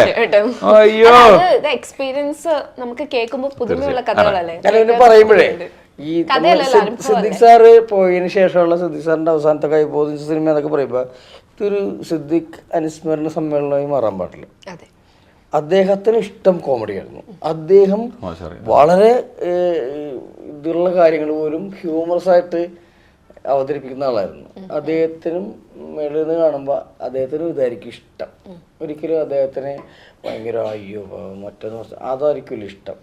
സിദ്ദിഖ് സാറ് എല്ലാം ഹ്യൂമറായിട്ട് കാണുന്ന ആൾക്ക് ഒരുപാട് കഥകളുണ്ട് പറയാനായിട്ടാണെങ്കിൽ. സാറിന്റെ തമാശ ഉണ്ടല്ലോ, സാറിന്റെ തമാശകൾ ഇഷ്ടംപോലെ ഉണ്ട്. ഒരു ദിവസം പറഞ്ഞാൽ തീരാത്ത അത്രയും തമാശ സാറിന്റെ പറയാൻ പറ്റും. സാറോട്ടൊക്കെ പറഞ്ഞു കളയും. ആണ് സാമ്പിൾ ഓർമ്മ വേണം, രണ്ടിടത്ത് പറഞ്ഞാണ് ഇവിടെ പറയാം. സിദ്ദിഖ് സാറും ലാൽ സാറും കൂടി ചിത്രാഞ്ജലി സ്റ്റുഡിയോയിൽ ഏതൊരു പടത്തിൻ്റെ പോസ്റ്റ് പ്രൊഡക്ഷൻ. അപ്പം തൊട്ടപ്പുറത്തെ സ്റ്റുഡിയോയിൽ വേറെ ഒരു മലയാളത്തിലെ ഒരു പ്രമുഖ സംവിധായകൻ്റെ ഒരു സിനിമയുടെ ഡബ്ബിങ് നടക്കുന്നു. അപ്പോൾ ഡബ്ബിങ് നടക്കുന്ന സമയത്ത് ക്രൗഡ് ഡബ്ബിങ് എന്ന് പറയും. എൻഡാണ് കാര്യം, മെയിൻ ആൾക്കാർ ഡബ് ചെയ്ത് പോയതിന് ശേഷം കൂടെ ക്രൗഡാണ്, കുറേ ആൾക്കാർ ശബ്ദം. ഈ ഗുലാബ്സ് എന്താവാന്നാണ് കേൾക്കുന്നത്. അപ്പോൾ സാറ് ഇപ്പം നമ്മളോട് പറഞ്ഞ, ഞങ്ങൾ രാവിലെ ബ്രേക്ക്ഫാസ്റ്റ് കഴിക്കാൻ പോകുമ്പോൾ അവിടെ ക്രൗഡ് ഡബ്ബിങ് നടക്കുകയാണ്, ഈ ഗുലാബ്സ് എന്താവാന്ന് വിളിക്കുന്നു. ആ ക്രൗഡ് ഡബ്ബിങ് ആണല്ലോ, ഈ ഗുലാബ്സ് എന്താവാതാണ്. ഞങ്ങൾ നമ്മുടെ പടത്തിന് പോയി ഉച്ചയ്ക്ക് ഭക്ഷണം കഴിക്കാൻ ഇറങ്ങി, അപ്പോഴും കേൾക്കാം ഈ ഗുലാബ്സ് എന്താവാത്. തിരിച്ചു വന്ന് അപ്പോഴും കേൾക്കാം ഈ ഗുലാബ്സ് എന്താവാത്. 3 മണിക്ക് ചായ കുടിക്കാൻ പോയപ്പോഴും ഈ ഗുലാബ്സ് എന്താവാത്. അങ്ങനെ വൈകിട്ട് ഞങ്ങൾ ഞങ്ങളുടെ പരിപാടി കഴിഞ്ഞ് പോകുമ്പോഴും കേൾക്കാം ഈ ഗുലാബ്സ് എന്താവാത്. പിറ്റേന്ന് രാവിലെ ഞങ്ങൾ ഈ ഇത് എടുക്കുക ശബ്ദലേഖകൻ അയാളോട് ചോദിച്ചു, ഇത്രയും ഇംഗ്ലാബ്സ് എന്താവാതെ ആ പടത്തിലുണ്ടോ? സംവിധായകൻ പെർഫെക്ഷൻ്റെ ആളാണ്, അതുകൊണ്ട് വിളിച്ച് ക്ഷീണിച്ച ഒരു ഇംഗ്ലാബ്സ് എന്താവാത് വേണം, വൈകുന്നേരം 5:30 ഒരെണ്ണം കിട്ടിയത്. അത് സാറ് പറയുന്നൊരു പുള്ളി എന്ന് പറഞ്ഞാല് ഒരാള് വഴക്കും അറിയില്ലല്ലോ, ചീത്ത പറയില്ല, വഴക്കുറയില്ല, പൊട്ടിത്തെറിക്കില്ല, അങ്ങനെയൊക്കെ ഉണ്ട്. അപ്പോൾ പുള്ളിയെ നേരിടേണ്ടത് വലിയൊരു മാലയിടിഞ്ഞ് വലിയൊരു ഉരുണ്ട കല്ലിങ്ങാട് പുള്ളി ചവിട്ടി നിർത്തിട്ട് ചെറിയ കോമഡിയിൽ അങ്ങനെ തീർത്തളെ ഈ പാറ പൊട്ടിത്തെറിച്ച് പോണ സാധനം ഒരിക്കലുള്ളത് പറയണത്. ഒരു സൂപ്പർ സ്റ്റാർ അഭിനയിക്കുന്ന പടത്തിൽ പുള്ളിക്ക് സീൻ പറഞ്ഞു കൊടുക്കുക. ഒരു ക്രെയിനിൽ നമ്മളിങ്ങനെ ക്യാമറ വെക്കുന്നു. അപ്പോൾ അവിടെ നിന്ന് നായിക വരുന്നു, ഇവിടുന്ന് സാർ വരുന്നു, ഇവിടുന്ന് വരുമ്പോൾ ഉള്ള ക്ലാഷ് ഉണ്ട്, അവിടെ നിന്ന് 3 ഒറ്റടി കൊടുത്തിട്ട് കരഞ്ഞുണ്ട് ഇങ്ങോട്ട് ഓടുന്നു. അങ്ങനെയൊക്കെയാണ് സീൻ. അപ്പോൾ പുള്ളി പറഞ്ഞു, അത് നമുക്ക് ക്രെയിനിൽ ചെയ്യേണ്ട കാര്യമില്ലല്ലോ, നമുക്ക് ട്രോളി ഷോട്ട് ഇട്ടാൽ പോരെ എന്ന് പറഞ്ഞു. ട്രോളി ഷോട്ട് പറഞ്ഞ് നിലത്തോടി അപ്പോൾ അത് മതിയായിരുന്നു, പക്ഷേ ട്രോളിപ്പം ഒന്നുമില്ലല്ലോ തീർന്നു. അതോടുകൂടി അത് അവസാനിച്ചു ആ പരിപാടി. പാറ പൊട്ടിച്ചുള്ള പോലത്തെ കോമഡിയാണ്. ധർമ്മസ് പറയുമ്പോൾ ഞാൻ സിദ്ദിഖ് സാറിനെ ഒരു കാരണം ഓർക്കുകയാണ്. കാരണം നമ്മൾ ഈ സിനിമ കഴിഞ്ഞ മാർച്ച് ഷൂട്ട് ചെയ്താണ്. കാരണം ഇത് എന്താണ് ഇത്രയും നാൾ വൈകിയോ എന്ന് ആൾക്കാർ ചോദിക്കില്ലേ. ഒരുപാടൊന്നും വൈകിട്ടൊന്നുമില്ല, ഇങ്ങനെ സിനിമ വരാൻ പോകുന്നു, August 9 റിലീസ് ചെയ്യുന്നു. ഇതിൽ സാറ് പറയുന്ന, എനിക്ക് മാത്രമല്ല, ധർമ്മജന് മാത്രമല്ല, ചിത്രയ്ക്ക് മാത്രമല്ല, ഇത് കേൾക്കുന്ന ഇത് കാണുന്ന ആളുകൾക്കൊക്കെ ഒരു പക്ഷേ ഒരു ജീവിതത്തിലെ ഒരു ഉപദേശം പോലെ സാറ് പറഞ്ഞൊരു കാര്യം, ലോകത്തിലെ ഏറ്റവും വലിയ ആയുധം എന്താണെന്ന് സുനീഷിന് അറിയാമോ എന്ന് ചോദിച്ചു പുള്ളി ദിവസം. ഞാൻ സാറേ അത് എന്താണ്? ക്ഷമ. അത് എളുപ്പം പരിശീലിക്കാൻ പറ്റില്ല. ക്ഷമയാണ് ലോകത്തിലെ ഏറ്റവും വലിയ ആയുധം. ക്ഷമിച്ച് കാത്തിരിക്കൂ, വിജയം നിങ്ങളിലേക്കെത്തും. അത് ബോഡി ഗാർഡ് സമയത്തൊക്കെ സാറിന് അനുഭവിച്ചിട്ടുള്ള ഒരു ഇഷ്യൂസിൻ്റെ പുറത്താണ് സാറത് പറഞ്ഞത്. സാറിനെ സൽമാൻ ഖാൻ നായകനായിട്ട് ബോളിവുഡിൽ 100 കോടി ക്ലബ്ബിൽ കയറുന്ന ആദ്യത്തെ സിനിമ ചെയ്യുന്ന ഒരു മലയാളം സംവിധായകനായി സിദ്ദിഖ് സാറിനെ മാറ്റിയതിൻ്റെ പിന്നിൽ ക്ഷമ എന്ന 2 അക്ഷരമുള്ള വാക്കാണ്. ഈ ഇൻ്റർവ്യൂവിൻ്റെ തുടക്കത്തിൽ ധർമ്മു പറഞ്ഞു ക്ഷമയുടെ യൂണിവേഴ്സിറ്റിയാണ് സിദ്ദിഖ് സാറെന്ന്. നമ്മളെല്ലാം പഠിക്കേണ്ട, എപ്പോഴും ഒരാൾ നമ്മളെ അതിനേക്കാൾ നമ്മൾ പഠിക്കേണ്ട ഒരു വാചകം സാറ് പറയുന്നതാണ് ക്ഷമ. സാർ എവിടെയോ വരുന്നത് കേൾക്കുന്നുണ്ടാവുന്നതാണ് എൻ്റെ വിശ്വാസം. അത് ഞാൻ പറയുന്നു, ക്ഷമിച്ച് കാത്തിരിക്കൂ, വിജയം നിങ്ങളിലേക്കെത്തും. ഇപ്പം എല്ലാവരും ഭയങ്കര ഇമോഷണലായോ? ഇല്ലല്ലോ, ഞങ്ങളൊന്നും ഇമോഷണലല്ല. കാരണം പുള്ളിക്കാരൻ ഒരിക്കലും ഇമോഷണൽ തമാശക്കാരനാണ്. ഈ പടത്തിന്റെ ത്രൂ ഔട്ട് സർ ഉണ്ടായിരുന്നു. തീർച്ചയായും ഞങ്ങളുടെ കൂടെ സിനിമ കാണാൻ പുള്ളിക്ക് ഞങ്ങളൊരു സീറ്റ് ഒഴിഞ്ഞിട്ട് കൊടുക്കും, അത്രേ ഉള്ളൂ. ഞങ്ങളുടെ കൂടെ സിനിമ കാണാൻ പുള്ളി. യെസ്. ഇപ്പൊ ധർമ്മേശ്വരന്റെ ക്യാരക്ടറിന്റെ കാര്യം നമ്മൾ കുറച്ച് മുമ്പ് പറഞ്ഞായിരുന്നു, മുരുകൻ. ഇപ്പം കറവുകാരനാണെന്നും കൂടെ പറഞ്ഞായിരുന്നല്ലേ, കറക്കാൻ പഠിച്ചോ? എങ്ങനെയായിരുന്നു അത്? അത് മണിക്കുട്ടീനൊക്കെ എങ്ങനെ ഹാൻഡിൽ ചെയ്തു? പഠിച്ചു. എൻ്റെ വീട്ടിൽ നിന്ന് ഞാൻ രാവിലെ നടക്കാൻ പോകുമ്പോൾ എൻ്റെ വീടിൻ്റെ അടുത്ത് പശുക്കളുള്ളൊരു വീടുണ്ട്. 5, 8, 9, 10 പശുക്കളൊക്കെ ഉണ്ട്. ചേച്ചിക്കും ചേട്ടനും കൂടി ഭയങ്കര കഷ്ടപ്പെട്ട് പണിയെടുക്കുന്ന 2 വീട്ടുകാരാണ്. രാവിലെയൊക്കെ ഒരു പശുവിനെ കുളിപ്പിച്ച് നിർത്തും. വെളുപ്പിനാകുമ്പോൾ കറവക്കാരൻ വരും. അപ്പോൾ ഞാൻ രാവിലെ അവിടെ ചെല്ലും. എന്നിട്ട് ഇത്രയേ ഉള്ളൂ വീടിൻ്റെ, ഇത്രയേ ഉള്ളൂ. അപ്പോൾ ഞാനവിടെ ചെന്നിട്ട് ഈ കറവക്കാരുടെ ശൈലികൾ, അയാളൊരു പാത്രം വെക്കുന്നു, അയാൾ മുണ്ടെടുക്കുന്നതും അതിൻ്റെ ഒരു ശൈലിയും, അയാൾ ഇതിൽ അകടിൽ വെള്ളം തെളിക്കുന്നതും എണ്ണ പുരട്ടുന്നതും അകടിൽ പിടിച്ച് ഇരിക്കുന്നതും ഒക്കെ ആയിട്ട് ഞാൻ അത് പഠിച്ചു. കുറേ ദിവസം കൊണ്ട് പഠിച്ചു. അത് ഞാൻ പറഞ്ഞു. ഞാൻ പറയാതെ ഒന്ന് ഇങ്ങനെ ഞെട്ടിക്കാന്നൊക്കെ വിചാരിച്ചാണ്. ഞാനത് പറയുമ്പോൾ ഫ്രൈഡേ എന്ന് പറഞ്ഞ പടത്തിൽ ഞാൻ അഭിനയിച്ചായിരുന്നു. അപ്പം ഇതിൽ അഭിനയിക്കുമ്പോൾ ഞാൻ ബോട്ടിലാണ് ഈ ലസ്കർ എന്ന് പറയുന്നത്.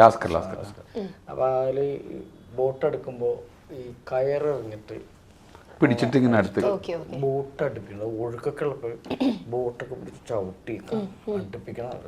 Government ബോട്ടുണ്ട്, SWT ബോട്ടുണ്ട്. അപ്പോൾ അതിലെ ഒരു ജോലിക്കാരനായിട്ടാണ് ഞാൻ. ഷോട്ട് എടുത്തു. സ്രാങ്ക് എന്ന് പറയും. നമ്മുടെ ഡ്രൈവർ എന്ന് പറയുന്നത് താഴെയാണ് ബോട്ടിൽ, മറ്റേ മേളിലിരിക്കുന്ന ആ സ്രാങ്ക് എന്ന് പറയുന്നത്. ബോട്ട് അടുപ്പിച്ചു. ഫസ്റ്റ് ഷോട്ടാണ്, ഫസ്റ്റ് ടേക്ക്. അങ്ങനെ ഞാൻ കയറിങ്ങനെ മാടിയെടുത്തിട്ട് എറിഞ്ഞ കുറ്റിലേക്ക് പിടിപ്പിച്ചിട്ട് ചവിട്ടി ഞാൻ ബോട്ടങ്ങനെ അടുപ്പിച്ചു. മറ്റേ ആൾ അഭിനയിക്കാനുള്ളത് ചെയ്തിട്ടില്ല. എൻ്റെ കയ്യിൽ കറക്റ്റായിട്ട് നിന്നു. ഇന്ന് ബോട്ട് അടുത്തു. അത് ഒഴുക്കിൻ്റെ ഒരു ഇതിനനുസരിച്ചിട്ട് ഇയാൾ ശരിയായിട്ടില്ലെങ്കിലും ഈ ബാക്ക് വന്നിങ്ങനെ അടുത്തു. ഞാനാണെങ്കിൽ ചവിട്ടി പിടിച്ചത് അടുപ്പിച്ചു, ഇറക്കി. കട്ട്. ഭയങ്കര കൈയടി. നന്നായിട്ട് ചെയ്തു എന്നൊക്കെ പറഞ്ഞു. ഈ രഹസ്യം പൊളിച്ചത് പിഷാരടിയാണ്. ഞാൻ കാര്യം സത്യം പറഞ്ഞാൽ ഞാൻ ഈ ജോലി കഴിഞ്ഞ 5 മാസമായിട്ട് ഇവരത് ഇവൻ പോൾഗാട്ടി എറണാകുളം റൂട്ടില് ഇതായിരുന്നു ഇവന്റെ ജോലി. 14 മാസം ഞാൻ പഠിച്ചല്ല, അവന്റെ ജോലിയാണത്. അത് പിഷാരടി പൊളിച്ചു. എന്നെ സംവിധായകനും എല്ലാവരും കൂടി ഭയങ്കരമായിട്ട് അഭിനന്ദിച്ചിട്ട് ആ അഭിനന്ദനം മുഴുവൻ പോയി. കാരണം ഞാൻ ഒന്നും വേണ്ടാതൊക്കെ നിൽക്കണമായിരുന്നു. അഭിനന്ദനം മുഴുവൻ കാരണം ഒരു ഇന്റർവ്യൂയിലൂടെ പോയി. കയ്യടിയുടെ മഹത്വം പോയി. അപ്പൊ അതുപോലെ ഇതില് കറവ പഠിച്ചിട്ടായിരുന്നു വന്നത്. ഞാനിങ്ങനെ പല കാര്യമുണ്ട്. അപ്പൊ ആ പടം തന്നെ ചെയ്യുമ്പോ ഇതൊരു ബോട്ട് മുങ്ങണ കഥയാണ്. ഈ ബോട്ട് 2ആയിട്ട് ഒടിഞ്ഞ് പോകും. അപ്പൊ നെടുമ്പുഴയിലാണ് ഇത് ഒടിഞ്ഞു പോണത്. അപ്പോൾ ഞങ്ങൾ പുഴയിലാണ് ഷൂട്ടിങ്. പുഴയെന്ന് പറഞ്ഞാൽ നെടുമ്പുഴയിൽ ഇത്ര ഉള്ളൂ ആഴം. അപ്പോൾ അവിടെ ഞങ്ങൾ അഭിനയിക്കണത്. നെടുമുടി ഓടിച്ചേട്ടൻ, അങ്ങനെ കുറേ ആൾക്കാരുണ്ട്, ആർട്ടിസ്റ്റുകളുണ്ട്. ഞാൻ മുഴുവൻ ഇത്ര ഉള്ള കക്കയാണ്. കൊക്ക കൊള്ളാലോ, വാരിയെടുത്ത് വേണ്ട. അപ്പം നെടുമുടി ചേട്ടൻ്റെ ഒക്കെ ഒരു കല്യാണ പാർട്ടിക്ക് ഡ്രസ്സ് എടുക്കാൻ പോയി നന്നപ്പോൾ ഞാൻ മേടിച്ചിട്ടോട് പറഞ്ഞ് ഒരു കവറൊന്നും ഒഴിവാക്കി തരുമെന്ന് വെച്ച് അങ്ങനെ ഒരു കവറിൽ നിന്ന് മറ്റേ കവറിലേക്ക് നേരത്തെ മാറ്റിയിട്ട് ഞാൻ ഈ കവറിൽ കക്ക വാരിയിട്ട് അപ്പം വലിയ കക്കയാണ്, ചെറിയ കക്കയല്ല, വലിയ കക്കയാണ്. അത് വാരിയിട്ട് ഞാൻ കൊണ്ടുപോയിട്ട് ഈ ഒടിഞ്ഞ് കിടക്കണ അവിടെ കൊണ്ടുവന്നത്. അപ്പം ആ ബോട്ടിൽ വർക്കുന്ന ഒരു ചേട്ടൻ ഒരു ചാക്ക് വന്നു. ഞാൻ ആ ചാക്കായിട്ട് വന്നു. എപ്പോഴും ഷൂട്ടിങ്ങില്ലല്ലോ. കട്ട് പറയുമ്പോൾ ഞാൻ ചാക്ക് തത്തി അതിൽ ചവിട്ടി നിൽക്കും, അഭിനയൊക്കെയാണ് ഭയങ്കര. അത് കഴിഞ്ഞിട്ട് പിന്നെ കക്ക വരും. 1.5 ചാക്ക് കക്കയുമായിട്ടാണ് ആ ഷൂട്ടിങ് കഴിഞ്ഞിട്ട്. എനിക്ക് സത്യം പറഞ്ഞ ആ പടത്തിൽ നിന്ന് അത്ര പേയ്മെന്റ് പോലും കിട്ടിയിട്ടില്ല. അല്ല, ഇത് നിങ്ങൾ ഇത് ഓൺലൈനിൽ വിടുമ്പോ ഞാൻ താഴെ വരുന്ന കമന്റ് പറയാം. അല്ല, ഞാൻ കമന്റ് പറയാം. ഇത് കണ്ടതിന് ശേഷം ഫ്രൈഡേ സിനിമ ഒന്നുകൂടി കണ്ടവരുണ്ടോ? ഒരു ക്വസ്റ്റ്യൻ മാർക്ക്. സാന്ദ്രയാണ് അന്ന് അതിന്റെ പ്രൊഡ്യൂസർ. സാന്ദ്ര എന്റെ ഭയങ്കര കൂട്ടുകാരത്തിയാ. അന്ന് സാന്ദ്ര എനിക്ക് അത്രക്ക് വലിയ പേയ്മെന്റ് തന്നിട്ടില്ലേ ആ സിനിമയെന്ന്. പക്ഷെ എനിക്ക് കക്കയായിരുന്നു എന്റെ ഏറ്റവും വലിയ പേയ്മെന്റ്. കാറിൽ ഞാൻ മടക്കി കെട്ടി വെച്ചിട്ട് അമ്മിച്ച് അത് പുഴുങ്ങി അടിപൊളിയാക്കി ഇട്ട് ഓരോന്നൊന്നര പ്ലേറ്റ് കക്കേണ്ടയാള് 1.5 ചാക്ക്. ഒരു കാര്യം കൂടി, ഇവർക്ക് ഇത് കിട്ടാണ്ടിരിക്കുക. അതായത് ഒരു ഹെഡിങ്, ധർമ്മജന് പ്രതിഫലമായി സിനിമയിൽ അഭിനയിച്ച പ്രതിഫലമായി കിട്ടിയത് 1.5 ചാക്ക്. കറക്റ്റായി. കിട്ടിയില്ലേ? അത് തന്നെ ഞങ്ങൾ ഇട്ടേക്കുന്നൊക്കെ. അല്ല അവൻ സാന്ദ്ര വഴക്കിടുമല്ലോട്. സാന്ദ്ര അപ്പൊ വിളിക്കുമല്ലോ രാവിലെ ഇത് കാണുമ്പോ. അതെ, എന്നാലും ഇത് പറഞ്ഞല്ലോ എന്നൊക്കെ. ഈ കൊറേ നേരം കൂടി ചിത്ര ചേച്ചി കഥകളെല്ലാം കേൾക്കും. ഒത്തിരി കഥകളുണ്ട് കേൾക്കാൻ. എങ്ങനെയായിരുന്നു സെറ്റിലും ഇങ്ങനൊക്കെ തന്നെ ആയിരുന്നു? ധർമ്മജൻ ചേട്ടൻ കഥകൾ പറയുമായിരുന്നു. എങ്ങനെയായിരുന്നു സെറ്റില്? ഞാൻ അങ്ങനെ വിചാരിച്ചു പോയത് ഭയങ്കര നല്ല ജില്ലായിരിക്കും. ഞാൻ കണ്ടിട്ടുള്ളത് ഇവരെ ഒരു എന്താ പറയണ്ടേ, രമേശ് ചേട്ടനും ധർമ്മജൻ ചേട്ടനും തമ്മിൽ ആ ഒരു കുറെ കോമ്പിനേഷനും അങ്ങനെ കാര്യങ്ങൾ സ്ക്രീനിൽ അനുഭവിച്ച ഒരാളാണ്. അപ്പം അങ്ങനെ പോയ സമയത്ത് ചേട്ടൻ്റെ പുള്ളിലെ ഫസ്റ്റ് ഷോട്ട് ആ തറവാട്ടിലില്ലായിരുന്നു. അപ്പം അതെല്ലാം ഭയങ്കര സീരിയസ് ആയിട്ടുള്ള സാധനം. ഇപ്പോൾ പൊതുവേ നമ്മൾ കേൾക്കില്ലേ ഈ വില്ലന്മാരെല്ലാം ഭയങ്കര പാവവും കോമഡി ചെയ്യുന്നവരെല്ലാം ഭയങ്കര സീരിയസ് ആണെന്ന് കേട്ട പോലെ അങ്ങനെ തന്നെ അതിന് ഭയങ്കര തമാശയായിട്ടുള്ള കാര്യങ്ങളൊന്നും ഞാനുണ്ടാകുന്ന സമയത്ത് അങ്ങനെ ഉണ്ടായില്ല. പക്ഷെ ഭയങ്കര ടേക്ക് കെയർ ചെയ്ത് പോയത് ചേട്ടാ. മോളെങ്ങുവാ അങ്ങനെ എല്ലാം ഭയങ്കര കെയർ ചെയ്ത് നല്ല. ഞാൻ വിചാരിച്ചു അങ്ങനെ സംസാരിക്കുകയൊന്നും ചെയ്യില്ലായിരിക്കും, എനിക്കിങ്ങനെ പേടിച്ചിട്ടില്ല ഞാൻ ഇങ്ങനെ നിന്ന്. മോളെ വാ, ഇത് ഇങ്ങോട്ട് വീട് നിൽക്ക്, ഇത് ഇവിടെ വന്നാലേ അത് കാണൂ അങ്ങനെ പറഞ്ഞ് ഇത്ര സീനിയർ ആയാലും ഇരുത്തി ഇങ്ങനെ ഞാൻ ഇത് പറയുന്നതല്ലേ. എന്നോട് ഇങ്ങനെ പറഞ്ഞാൽ അത് അങ്ങനെ വന്നിട്ട് അല്ല ഞാൻ അങ്ങനെയല്ല. എന്റെ കാര്യമില്ല എനിക്ക് പറയാൻ പറ്റുമോ. ഞാൻ ഒറ്റ പ്രാവശ്യം ചെയ്തിട്ടില്ല, ഇനി ചെയ്യാൻ ഉണ്ടാവുമോന്ന് എനിക്കറിയില്ല. എന്നാലും അപ്പോൾ നല്ല ഒരു എന്താ പറയാ നല്ല എക്സ്പീരിയൻസ്. എനിക്ക് മോശമായിട്ട് ഒരു ഡയറക്ടർ സാറിൻ്റെ അടുത്ത് പോലും അത് പിന്നെ സിദ്ദിഖ് സാറിൻ്റെ കൂടെ ത്രൂ ഔട്ട് എക്സ്പീരിയൻസ് ചെയ്യാൻ പറ്റിയിട്ടില്ല. പക്ഷെ സിദ്ദിഖ് സാറിന് ആ ഒരു കുറച്ച് 2-3 ആ ഒരു ദിവസം അല്ലേ സാർ 2 ദിവസം കണ്ടതെങ്കിലും ആ ഒരു ഇതുപോലെ കുറേ ഇൻ്റർവ്യൂകളിലെല്ലാം ഞാനിങ്ങനെ കേട്ടിട്ടുണ്ട്. പക്ഷെ അത് ഞാൻ അനുഭവിച്ചു. പക്ഷെ ബാക്കിയുള്ള എൻ്റെ സീനിലെല്ലാം ഞാൻ അനുഭവിച്ച ആ ഒരു അതേ ഒരു ഇത് കിട്ടിയത് എനിക്ക് നമ്മുടെ ഡയറക്ടർ സാറിൻ്റെ എടുക്കുന്നതാണ്. ആ ഒരു നേരത്തെ ധർമ്മജൻ ചേട്ടൻ ഏതോ ഇൻ്റർവ്യൂവിൽ പറഞ്ഞു എന്ത് ആ ചന്ദനം അങ്ങനെ എന്തോ ഒരു എന്താ പറഞ്ഞില്ല, അതുപോലെ ആ ഒരു വൈബ് അതേപോലെയായിരുന്നു നൗഷാദ് സാറും. അത് എന്തായാലും നമ്മളോട് വഴക്കൊന്നും ഞാൻ ആ സെറ്റിൽ കേൾക്കുന്നേ ഇല്ല. എല്ലാവരും ഫ്രണ്ട്ലി ആയിരുന്നു, കൊള്ളായിരുന്നു. അങ്ങനെയെല്ലാം ഭയങ്കര സൈലന്റ് ആയിട്ട് പറയെല്ലാം ചെയ്യുന്നല്ലേ. ആരും ഉപദ്രവമായ കാര്യങ്ങളൊന്നും ഉണ്ടായില്ല. എല്ലാവരും സിനിമയ്ക്ക് വേണ്ടിയിട്ടുള്ള ആ ഒരു സ്നേഹത്തോടു കൂടിയായിരുന്നു. അവിടെ ബഹളുണ്ടാക്കണേ എന്തിനാണ് സിനിമ സെറ്റത്തിന് വേണ്ടി ബഹളം? ഒച്ചപ്പാടല്ലേ ഇങ്ങനെ ഒച്ചുണ്ടാക്കും മതി. അതെ, ഇപ്പൊ ചേച്ചി പറഞ്ഞ പോലെ ചെയ്യുന്ന പ്രവൃത്തി അങ്ങനെ ചെയ്താൽ മതി. അതിന് ഇത്രപ്പെടുത്ത ഒച്ചപ്പാടും വേണ്ട. ഓരോരോ പണി അങ്ങനെ ചെയ്താൽ മതി. അതിന് ഇത്രപ്പെടുത്ത ഒച്ചപ്പാടൊന്നും വേണ്ട. ഇവള് പറഞ്ഞ പോലെ ഇവളിപ്പോ വരുമ്പോ ഇവള് അഭിനയിക്കാൻ 1-2 സിനിമയൊക്കെ കഴിഞ്ഞിട്ടുണ്ടാവും. നമ്മൾ ചിലപ്പോൾ കുറച്ച് കാര്യങ്ങളൊക്കെ അറിയാൻ പറ്റില്ലല്ലോ. നമ്മൾ ഇവിടെ നിൽക്ക്, അവിടെ ക്യാമറ, ഇവിടെ നിന്ന് മറഞ്ഞു പോവും, അവിടെ നിൽക്കുമ്പോൾ ഇങ്ങനെ ആയി പോവും, ഡയറക്ടർ പറഞ്ഞത് നിൽക്ക്. ഇപ്പോഴത്തെ ഒരു തലമുറയിലുള്ള പിള്ളേരൊക്കെ ഇല്ലേ, പുതിയ സംവിധായകരാണെങ്കിലും പഴയ സംവിധായകരാണെങ്കിലും ഒരാളും അങ്ങനെ ഒരാളും ചൂടാകും കേട്ടിട്ടേ ഉള്ളൂ. നമ്മൾ ചീത്ത പറയുമെന്നും അങ്ങനെയൊക്കെ പറയുന്നു. ആരും അങ്ങനെയൊന്നും പറയണത് എൻ്റെ ഒന്നും അറിയാൻ പറ്റില്ല. നിന്റെ അനുഭവത്തിലുണ്ടോ? നിന്റെ അനുഭവത്തിലുണ്ടോ? ചെയ്തതിലൊന്നും ആരും ഇല്ല. ചെയ്ത അത് ചെയ്ത് എടാ ഇങ്ങനെ ഒന്നും ചെയ്യൂ ഇങ്ങനെയൊക്കെ ചോദിക്കുന്ന ആൾക്കാരേ ഉള്ളൂ. നമുക്കിങ്ങനെ പീഡിപ്പിക്കേണ്ട വ്യവസായമല്ല സിനിമ.